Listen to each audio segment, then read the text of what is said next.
हरे कृष्णा। आज हम लोग भगवान जगन्नाथ की एक और लीला के बारे में पढ़ेंगे। गीत गोविंद एवं जगन्नाथ। किसी समय उड़ीसा के भक्तों में गीत गोविंद नामक गान अत्यंत लोकप्रिय था। पुरी के निकट एक छोटे से गांव में पद्मा नामक बालिका रहती थी। वह एक माली की पुत्री थी एवं गीत गोविंद गाने में प्रवीण थी। एक दिन पद्मा बगीचे में बैगन तोड़ते हुए अत्यंत सुरीली ध्वनि में गीत गोविंद गा रही थी। जब गीत गोविंद गान की मधुर ध्वनि श्री जगन्नाथ के कानों में पड़ी तो वे इतने मोहित हो गए कि वे स्वयं को मंदिर में न रख सके। इस मधुर गीत को सुनने के लिए उन्होंने तुरंत ही मंदिर की वेदी त्याग दी एवं उस स्थान पर जा पहुंचे जहां पद्मा गा रही थी। भगवान जगन्नाथ उनका गान सुनने के लिए उनके पीछे पीछे चलने लगे। वे इस मधुर गान गीत गोविंद के श्रवण में इतने डूबे हुए थे कि स्वयं को भी भूल गए। जब वे इस बालिका के पीछे पीछे चल रहे थे तो उनके वस्त्र बैगन के पौधे के कांटों में उलझकर फट गए। उनका दुपट्टा भूमि पर गिर गया। किंतु भगवान गोविंद सुनने में इतने तल्लीन थे कि उन्होंने इस पर कोई ध्यान नहीं दिया। तो क्या बताया जा रहा है, गीत गोविंद बहुत सुंदर गान है जो एक भक्त ने लिखा है। और तो यहाँ पे बताया जा रहा है कि एक छोटी सी बालिका है पद्मा नाम की, जिनको गीत गोविंद जो भगवान कृष्ण का गुणगान कर रहे हैं जिसमें बेसिकली उस गाने में, तो वो गाना उनको बहुत अच्छा लगता था। वो डेली गाती थी और इतनी सुंदर तरीके से गाती थी। तो भगवान जगन्नाथ, भगवान तो भाई सब सुनते हैं, जो हम बोलते हैं सब सुनते हैं। अगर हम उनकी कथा का गुणगान करते हैं, भगवान का गुणगान करते हैं, हम गोविंदम आदि पुरुषम गा रहे हैं, हम विवावरी शेषा गा रहे हैं, हम गुरु पूजा कर रहे हैं, हम गुरुवाष्टकम गा रहे हैं, या और भी अलग अलग तरीके से हम प्रार्थना कर रहे हैं, भगवान सब कुछ सुनते हैं। तो ऐसे जब वो गीत गोविंद गाती थी तो वो सुनते थे भगवान। और इतना एक बार की बात बता रहे हैं कि वो जो पद्मा थी वो बगीचे से बैगन तोड़ती हुई गीत गा रही थी। और भगवान को इतना सुंदर लग रहा था उनका गाना कि उनके वो मंदिर से भगवान आ गए बाहर और उनके पीछे पीछे चलने लगे। और पीछे चलने में इतने ज्यादा वो मतलब डूबे हुए थे उनको सुनने में कि उनके वस्त्र कभी कभी कांटों में फंस रहे हैं तो फट रहे हैं, दुपट्टा गिर गया, उसकी कुछ होश खबर नहीं है। भगवान बस उसके गीत सुनने में लगे हुए हैं। तो इट में पॉसिबल कि हम बहुत सुरीले नहीं हो, हम सुरीला नहीं गाते हो, बट जब हम भगवान के बारे में गाते हैं, भगवान का गुणगान करते हैं, तो वो ऑटोमेटिकली जो आचार्यास ने लिखा हुआ है ना, हम तो क्या ही गा सकते हैं। अगर हम भगवान के लिए कोई प्रार्थना सोचे ना तो उसमें जो वर्ड्स होंगे ना हम इतने अच्छे रख नहीं पाएंगे। ठीक है, तो इसलिए हम वो ही गाते हैं जो पुराने हमारे जो शुद्ध भक्त हैं, जो आचार्यास हैं, उन्होंने जो हमारे लिए लिखा है, जो भगवान के लिए लिखा है, उनको ही अगर हम रिपीट करते हैं तो वो बहुत सुंदर गायन होता है। भले ही हम बहुत अच्छे सिंगर नहीं हो, यहाँ पे हमारा इतना अच्छा म्यूजिकल सिस्टम नहीं हो, लेकिन फिर भी भगवान भाव गिराएंगे तो वो भाव ग्रहण करते हैं। तो इसलिए जो गोविंद आदि पुरुषम कितना सुंदर है, कोई भी गाय अच्छा ही लगता है। ठीक है, ऐसे भगवान के आप दामोदर अष्टकम देखो, कितना सुंदर लगता है दामोदर अष्टकम। ठीक है, और भी इतने सारे, चौराष्टकम कितना सुंदर है, बहुत सुंदर सुंदर है। ठीक है, तो वो हमें गाना चाहिए। डेली एक प्रेयर तो हमें डेफिनेटली करनी चाहिए। तो इतना ज्यादा भगवान तल्लीन हो गए कि उस पर कोई ध्यान नहीं दिया। फिर आगे क्या हुआ, कुछ देर में पद्मा की टोकरी बैगनों से भर गई। वो आगे चलती जा रही है, वो तो बैगन तोड़ती जा रही है, टोकरी में भरती जा रही है। अब जब टोकरी भर गई तो वो बगीचे से चली गई। भगवान जगन्नाथ पद्मा द्वारा गाया गया गीत गोविंद सुनकर आनंदित हो गए थे। अतः वह पूर्ण तृप्ति भाव से वापस मंदिर में लौट आए।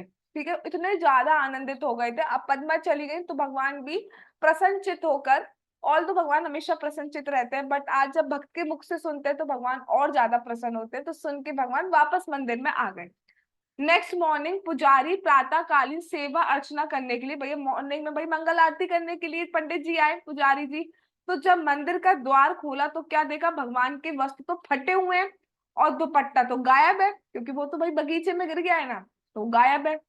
अब सब लोग, वो जितने भी पुजारी आए, वो सब आश्चर्य में डूबे, भाई रात को तो हम सब सही करके गए थे, ये हुआ क्या, ये फटे हुए वस्त्र कहाँ से आ गए और दुपट्टा कहाँ गया, कौन आया यहाँ पे, किसने चोरी करी। उनके वस्त्रों के टुकड़े इधर उधर बिखरे हुए थे। ये ऐसा ही था जैसे साया काल भगवान को वस्त्र पहना ही नहीं हो। ये सब देखने के पश्चात पुजारियों को बहुत चिंता हुई एवं तुरंत ही इस विषय में स्थानीय राजा को सूचित किया। तो उन्हें बहुत ज्यादा हुई कि क्या हुआ भगवान के साथ, भगवान नाराज हो गए हैं या मंदिर में क्या हुआ, कौन आया कौन घुसाया। तो वहां का जो राजा था उनको ये बात इन्फॉर्म की गई कि ऐसे ऐसे जगन्नाथ जी के वस्त्र फटे मिले हैं और उनका दुपट्टा गायब है। सभी ने ये मान लिया कि ये रात कालीन माया थी, रात को कुछ ना कुछ लीला हुई है।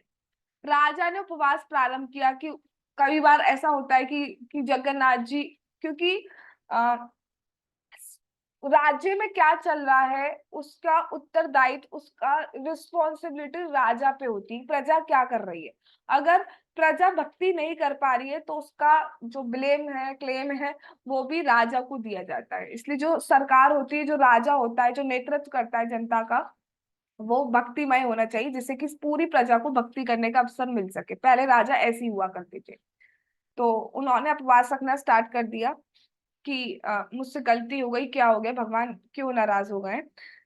एवं भगवान जगन्नाथ के समक्ष भूमि पर गिर पड़ा तथा बार बार अनजाने में हुई किसी त्रुटि के लिए क्षमा याचना करने लगा और बुरी तरह रोने लगा कि प्रभु मुझसे क्या गलती हो गई, मुझसे क्या अपराध हो गया है, अनजाने में, मुझे याद तो नहीं आ रहा, जान के तो मैंने कुछ नहीं किया, लेकिन अनजाने में क्या हो गया ऐसा कि आप ऐसी स्थिति में। भगवान जगन्नाथ राजा के स्वप्न में अवतरित हो गए। तो जगन्नाथ जी स्वप्न में बहुत आते हैं। तो स्वप्न में अवतरित हुए और उनसे बोले, क्या बोले, हे राजन, चिंता मत करो, मैं अपने भक्त जयदेव द्वारा रचित पद्म गीत गोविंद सुनने का शौकीन हूँ। अब पता चला भगवान जगन्नाथ को जो गीत गोविंद है वो किन्होंने लिखा है, जयदेव जी ने लिखा है। अभी थोड़ा सा उनके बारे में बताऊंगी कितने शुद्ध भक्त हैं। गत रात्रि, गत मतलब पास्ट नाइट, लास्ट नाइट एक ग्रामीण बालिका मधुर स्वर में गीत गोविंद गा रही थी। मैं उसकी मधुर ध्वनि और गान पर मोहित हो गया और उसे सुनने के लिए मंदिर से बाहर निकल गया। जिस समय बैगनों के बगीचे में उसका अनुसरण कर रहा था तो बैगन के पौधों के कंटकों में उलझकर मेरे वस्त्र फट गए और ना जाने कब उसी उद्यान में मेरा दुपट्टा भी कहीं गिर गया है। तुम चिंता मत करो, तनिक भी आवश्यकता नहीं है चिंता की, इसमें तुम्हारी कोई गलती है ही नहीं।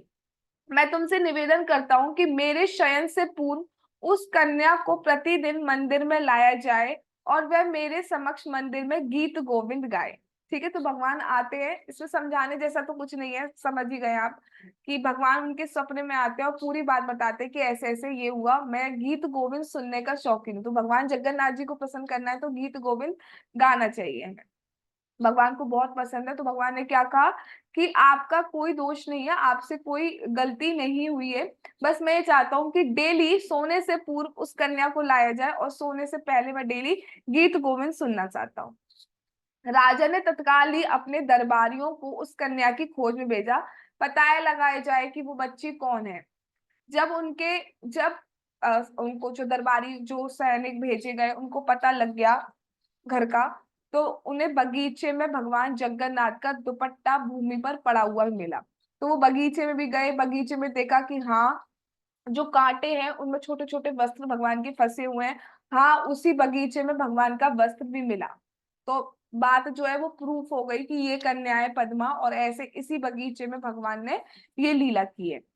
जब राजा ने सुना तो उसे बहुत अचंभा हुआ। ये सिद्ध हो चुका था कि जगन्नाथ जी पिछली रात उस बगीचे में गए थे। राजा पद्मा द्वारा गे गीत गोविंद प्रतिदिन सुनने की जगन्नाथ की इच्छा को पूर्ण करना चाहता था। अतः वह स्वयं पद्मा के घर गया और उसे बताया कि जगन्नाथ ने ये इच्छा की है कि वह अपनी रात्रि शयन से पूर्व आपके द्वारा गीत गोविंद सुने। आ, उसने उनसे कहा कि यदि उसे कोई आपत्ति ना हो तो वह पुरी में निवास करते हुए श्री जगन्नाथ की इच्छा को पूर्ण करे। पुरी में उसके साथ साथ उसके परिवार के समस्त सदस्यों के लिए सारी सुविधाएं उपलब्ध करा दी जाएंगी। तब वह श्री जगन्नाथ के समक्ष प्रतिदिन गीत गोविंद गा सकेगी। ये सुनकर कन्या अत्यंत प्रसन्न हुई। वह कितनी भाग्यवान है जो भगवान जगन्नाथ स्वयं उसके द्वारा हुआ गाया हुआ गीत गोविंद सुनना चाहते हैं। इस प्रकार पद्मा अपने परिवारजनों के साथ पुरी जाकर जगन्नाथ की सेवा करने में सहमत हो गई। तो जब राजा को पता चल गया कि ये करना है, राजा उसके घर गए और बताया कि जगन्नाथ जी चाहते हैं कि आप डेली सोने से पहले गीत गोविंद गाया करें। बट डेली डेली आप कैसे गाएंगे? तो आपके लिए व्यवस्था की जा रही है कि आप जगन्नाथपुरी में ही हमेशा जिंदगी भर निवास कर पाए। और ना सिर्फ आप, इवन आपका पूरा फैमिली की व्यवस्था वहां कर दी जाएगी, जिससे कि डेली आप मंदिर में शयन आरती से पहले, भगवान के शयन से पहले गीत गोविंद सुना सके। भगवान किस पे कब कैसी कृपा करते हैं कुछ नहीं कहा जा सकता, कि उनको सीधे धामवास दे दिया। उन्होंने करा क्या था? बच्ची थी, क्या करती? सिर्फ भगवान के लिए गीत गोविंद गा रही। तो हम किसी को जज नहीं कर सकते भगवान किस पे कैसे कब कृपा कैसे करते हैं। बस जो भी चीज हम कर रहे हैं ना, प्योर हार्ट से, बाय प्योर इंटेंशन करेंगे ना, वो ही भगवान देखते हैं। बहुत सारी चीजें हम कर रहे हैं, हाँ इतना लेक्चर सुन रहे हैं, इतना माला कर रहे हैं, लेकिन इंटेंशन प्योर नहीं है, दिखा समाज में दिखाना चाहते हैं, वाह मेरा कितना नाम हो, ये वो, उससे प्रसन्न नहीं होते। हाँ ठीक है, वो भी असर करेगा, लेकिन हाँ, जो प्रेम वाली बात किया जाए तो वो प्योर इंटेंशन से ही आती। उन्हें बस गाना भगवान के लिए अच्छा लग रहा था। तो हमें लगता है क्या जरूरत है भगवान के बारे में बोलने की? अरे क्या जरूरत है भगवान के बारे में सुनने की? कौन सुन रहा है? नाम मन ही मन ले लो। क्या जरूरत है माला करने की, जोर से बोलने की? कौन सुन रहा है? नहीं, सब चीज सुन रहे हैं भगवान। वे सभी पुरी आ गए तथा राजा से मिले। उसने उनके लिए पुरी में रहने की सारी सुविधाएं उपलब्ध करा दी। राजा ने पद्मा को श्री जगन्नाथ जी के समक्ष गीत गोविंद गायन करने की विशेष सेवा के लिए नियुक्त कर दिया। उस दिन से रात्रि के समय भगवान के शयन से पूर्व गीत गोविंद गायन की नवीन परंपरा प्रारंभ हो गई। राजा ने जयदेव द्वारा रचित गीत गोविंद को अत्यधिक सम्मान प्रदान किया। उसने इस गीत के गायन का समय निश्चित कर दिया। इसके अतिरिक्त गीत गोविंद की गायन शैली भी निश्चित कर दी। मतलब गीत गोविंद जगन्नाथ जी के लिए गाया जाता है तो किस टाइम गाया जाएगा वो फिक्स कर दिया। और गीत गोविंद गाने का एक राग है, उसी राग में गाया जाता है, तो वो राग भी डिसाइड कर दिया। जैसे हम बात करें कि जो वीवा वरी शेषा है, सुबह जो मंगल आरती में गाया जाता है, उसका राग फिक्स्ड है। ठीक है, अगर हम हरे हरे कृष्णा की धुन भी देखें तो जो मंगल आरती का टाइम है उसकी धुन उस टाइम वो ही रखी जाती है, उसको चेंज नहीं करा जाता है। ठीक है, बाकी दोपहर के टाइम, इवनिंग के टाइम राग अलग अलग हो सकते हैं, लेकिन जो मॉर्निंग का टाइम है ना, वो फिक्स टाइम है, उसमें वो राग प्रभुपाद जी ने फिक्स किया हुआ है, वो ही राग बजता है, वो वियो वाली शेषा वाला जो है। ठीक है, तो ऐसी इन्होंने गीत गोविंद का राग भी, मतलब किस टाइप से कैसी लय गानी है उसकी, वो फिक्स्ड किया। राजा के द्वारा एक विशेष आदेश, मतलब एक ऑर्डर सप्लाई किया गया, घोषणा कराई गई, तथा परमानेंट आदेश के रूप में ये पत्थर पर खुदवा दिया गया। क्या आदेश? कि किस टाइम ये गीत गोविंद गाया जाएगा और किस राग में गाया जाएगा।